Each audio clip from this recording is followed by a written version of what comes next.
चंदनपुर अंचल में 2 कोटी टंकार ठकई अभियोग रे जने महिला को गिरफ। उक्त महिला जनक हेउचंती पुरी बालघाट स्थित श्रीराम नगर तिलोत्तमा प्रधान, बयस 50 वर्ष।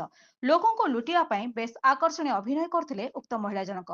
लुटिबा बेले से लोकों को कहूथिले जे मु हनुमान पैसा पाइतिली, एहाकु बिक्री करी मु अपर्याप्त टंका पाइछि। एते टंका अछि जे पाखरे रखि परनी। रिजर्व बैंक रे अधा टंका रखि देइछि। एते टंका मु कोन बा करिवि, सेथि पई असहायଙ୍କୁ ଟଙ୍କା ବାଣ୍ଟୁଛି। ତୁମେମାନେ ଯଦି ଏଥିରୁ ଲାଭ ପାଇବାକୁ ଚାହୁଁଛ ତାହେଲେ ମୋତେ ଟଙ୍କା ଦିଅ।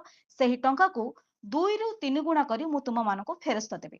ଲୋକଙ୍କୁ ଲୁଟିବାର ଏ ଥିଲା ତିଳୋତ୍ତମାଙ୍କ ଅଭିନୟର ତରିକା। 35 ଲକ୍ଷ ଟଙ୍କା ଦେଇ ଠକେଇର ଶିକାର ହୋଇଥିବା ଜଣେ ବ୍ୟକ୍ତିଙ୍କ ଏତଲାକୁ ଆଧାର କରି ଶେଷରେ ଏହି ମହିଳାଙ୍କୁ ବାନ୍ଧିଛି ଚନ୍ଦନପୁରର ପୋଲିସ। ପୋଲିସ କହିବା ଅନୁଯାୟୀ ତିଳୋତ୍ତମା ତାଳବଣିଆ ଥାନା ଅଧୀନ ବାଲିଘାଟ ସ୍ଥିତ ଶ୍ରୀରାମ ନଗରରେ ରହୁଥିଲେ। ସେଠାରେ ମାର୍କସ ନାମରେ ଏକ ଅଫିସ ଖୋଲିଥିଲେ। 2019 ଶିରୁଳି ମହାବୀର ମନ୍ଦିର ନିକଟରେ ପହଞ୍ଚି ସ୍ଥାନୀୟ ଅଞ୍ଚଳର ଲୋକଙ୍କୁ ଏକାଠି କରିଥିଲେ।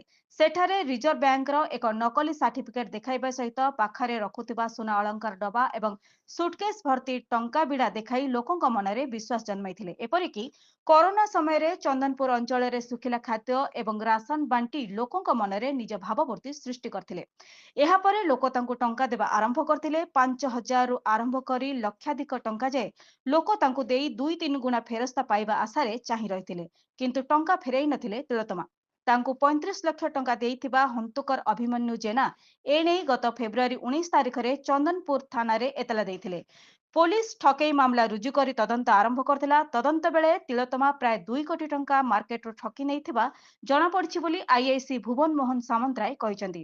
ଏପରିକି 2 ଜଣ ଓକିଲ ମଧ୍ୟ ଏହି ଠକାମି କାରବାରରେ ମଧ୍ୟ ସମ୍ପୃକ୍ତ ଅଛନ୍ତି ବୋଲି ଆଇଆଇସି ଶ୍ରୀ ସାମନ୍ତରାୟ କହିଛନ୍ତି। ପୁରୀରୁ ମନୋଜ କୁମାର ବଳିଆର ସିଂଙ୍କ ରିପୋର୍ଟ, जनशक्ति टीवी।